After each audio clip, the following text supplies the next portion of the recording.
आपका तहे दिल से इस्तकबाल है सरस्वती कोचिंग में, जहां इल्म और मेहनत मिलकर कामयाबी की नई राह बनाते हैं। आज हम हाजिर हैं क्लास 10th की ज्योग्राफी के सेकंड चैप्टर भूमि संसाधन के तमाम अहम सवालों के मुकम्मल जवाब के साथ। हर जवाब आसान ज़बान में, तर्क और एनालिसिस के साथ, ताकि सिर्फ रटने की नहीं, समझने की पढ़ाई हो सके। चाहे आप बोर्ड की इम्तिहानी तैयारी कर रहे हो या कोई टीचर हो, ये वीडियो आप सबके लिए बेहद ही मुफीद यानी फ़ायदेमंद होने वाली है। तो चलिए शुरू करते हैं तालीम और समझदारी के इस सफ़र को सक्सेस के साथ। ये क्वेश्चन, जितने भी क्वेश्चन हैं आप यहाँ देख रहे हैं, भूगोल सेकंड चैप्टर और ये क्वेश्चन ऑफ बिहार बोर्ड, यानी 2011 से लेकर 2025 तक जितने भी क्वेश्चन पूछे जा चुके हैं आपके सेकंड चैप्टर से, उन क्वेश्चनों को हम देखेंगे। तो इसमें आपका पहला क्वेश्चन है, खादर और बांगर में अंतर स्पष्ट करें। तो खादर और बांगर, तानिस पर बता दूं, ये जलोढ़ मृदा की एक प्रकार है। ठीक है ना? जलोढ़ मृदा की 2 प्रकार होती है, उसमें खादर और क्या है, बांगर आती है। तो खादर ये नदी के किनारे वाली मिट्टी होती है, जैसा कि आप इमेज में देख पाएंगे। और ये उपजाऊ मिट्टी होती है जो बाढ़ के समय जम जाती है। और इसकी और भी पहचान है, ये नवीन जलोढ़ होती है। तो क्वेश्चन पूछता है नवीन जलोढ़ किसे कहते हैं, तो खादर मिट्टी के। और एक और पहचान क्या है, इसके जो कण होते हैं मिट्टी के, वो बहुत ही महीन होते हैं। और वही सेकंड है आपका बांगर, क्या पुरानी और क्या है, कम उपजाऊ मिट्टी होती है जो नदी के किनारे से दूर होती है। और इसमें एक और एग्जाम्पल, इसका और पहचान क्या है, इसे कण क्या होंगे, मोटे होंगे। ठीक है ना? आइए सेकंड क्वेश्चन है, डेल्टा मृदा की विशेषता लिखे। डेल्टा, तो आप ये तस्वीर में देख पा रहे होंगे, डेल्टा कहता है डेल्टा मृदा नदी के मुहाने बनती है। याद रहे, डेल्टा मृदा जलोढ़ मृदा को ही कहते हैं। जहाँ नदी समुद्र से मिलती है, यह मिट्टी बहुत उपजाऊ होती है। ठीक है ना? और चावल, गन्ना और कपास जैसे फसल उगाई जा सकती है इसमें। ठीक है ना? इसमें पोषक भी भरपूर मात्रा में होते हैं। ठीक है ना? लगभग इसमें सारे फसलें उगाई जा सकती है। आगे है, जलोढ़ मृदा से आप क्या समझते हैं? इस मृदा में कौन कौन सी फसल उगाई जा सकती है? यानी जब आप पढ़ेंगे कि भारत में भूमि के प्रकार, उसमें सबसे पहला ही आपका आएगा जलोढ़ मृदा। तो आइए, जलोढ़ मृदा किसे कहते हैं? जलोढ़ मृदा यह नदी द्वारा अपने मार्ग से लाई गई रेत, डाग और कंकड़ से बनती है। यह मिट्टी बहुत ही उपजाऊ होती है। ठीक है ना? मिट्टी में बात की जाए, अगर 6 मिट्टी की बात की जिसमें सबसे अधिक उपजाऊ की बात की, तो जलोढ़ मृदा होती है। यह बहुत उपजाऊ होती है। इससे पानी को अवशोषित करने की उच्च क्षमता होती है, यानी ये पानी को ज्यादा मात्रा में अपने अंदर का ऑब्जर्व कर पाती है। ठीक है ना? और ये अधिकांशतः भारत में पाई जाती है। ठीक है ना? ये आपके नॉर्थ इंडिया में पाई जाती है, विशेष रूप से गंगा, ब्रह्मपुत्र, सिंधु और उसके सहायक नदियों के किनारे। राज्य बोला जाए तब पंजाब आ जाएंगे, हरियाणा आ जाएंगे, आपके दिल्ली आ सकते हैं, इसमें यूपी आ जाएंगे, उत्तर प्रदेश, बिहार आपका आ जाएगा, और आपके बगल के पड़ोसी क्या है, पश्चिम बंगाल आ जाएंगे। अब इनमें कौन कौन सी फसल उगाई जा सकती है? तो ये मिट्टी कहा जाए तो बहुत उपजाऊ होती है, इसमें कहा नॉर्मली लगभग सभी फसल उगाया जा सकता है। जैसे आप गेहूं, जानते हैं ये रबी फसल है, जो जानते हैं सर्दी में उगाई जाती है। ठीक है ना? शीत ऋतु में। आगे है धान, जानते हैं ये खरीफ फसल है जो गर्मी में उगाई जाती है, यानी जब बरसात के मौसम आ जाता तब इसको उगाते हैं हम लोग। आगे गन्ना, यह भी एक महत्वपूर्ण फसल है जो जलोढ़ मृदा में अच्छी तरह से उग जाती है। ठीक, आगे से सब्जी, जितने भी सब्जी है आसानी से उगाया जा सकता है इसमें। दलहन और तिलहन, चना, मूंग और सरसों को भी इसमें आसानी से उगा सकते हैं।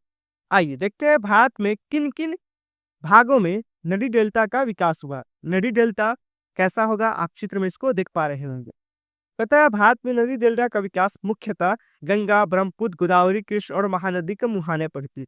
यानी जलोढ़ मृदा याद रखेंगे, अभी डेल्टा मृदा तो क्या है, नदी के किनारे ही बनती है, याद रखेंगे। आगे, मृदा संरक्षण में फसल चक्रण किस प्रकार सहायक है? यानी मृदा को बचाए जाने में फसल चक्रण किस प्रकार सहायक होता है? आइए, फसल चक्रण यानी क्रॉप रोटेशन, आप देख रहे हैं तस्वीर में। तो फसल चक्रण प्रणाली का मतलब है कि एक ही खेत में हर साल अलग अलग फसलें उगाई जाती है। यानी जो एक खेत है उसमें मौसम के अकॉर्डिंग क्या है, फसलों को चेंज किया जाता है, यानी एक ही फसल बार बार उसमें उगाया नहीं जाता है। जैसे इसलिए किया जाता है कि ताकि मिट्टी की उर्वरता जो क्या है बनी रहे, और उसमें जो पोषक तत्वों की कमी नहीं हो पाए। ठीक है ना? आगे फसल चक्र का महत्व क्या है? तो देखेंगे यहाँ पर पोषक तत्व की कमी से बचाव। हर हर फसल को बढ़ने के लिए कुछ पोषक तत्व की आवश्यकता होती है। यानी पोषक तो समझिए एक तरह का खाना समझ लो। हमारा पोषक अलग हो सकता है और क्या है पेड़ पौधे के लिए अलग हो सकते हैं।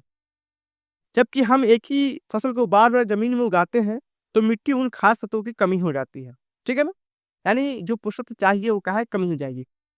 तो उदाहरण के लिए अगर हम लगातार धान की खेती करेंगे तो उसमें नाइट्रोजन की कमी हो जाएगी। नाइट्रोजन एक महत्वपूर्ण पोषक तत्व है पेड़ पौधे के लिए।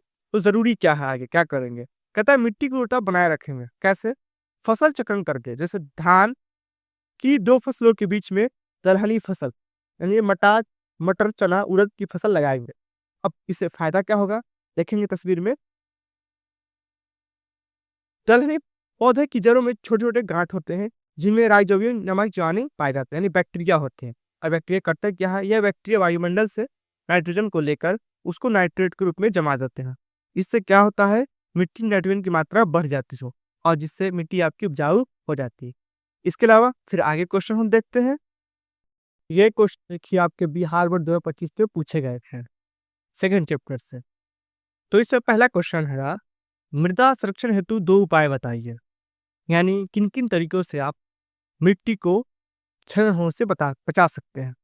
तो पहला काम आप सभी को पता है, पेड़-पौधे को लगाना यानी वृक्षारोपण करना।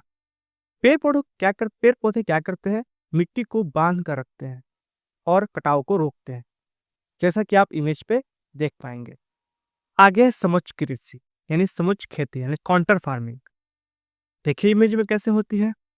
कहता है पहाड़ी ढलानों पर समोच्च रेखाओं के साथ खेती करने से मृदा कटाव रुक जाता है। ठीक, आइए अगला क्वेश्चन देखते हैं।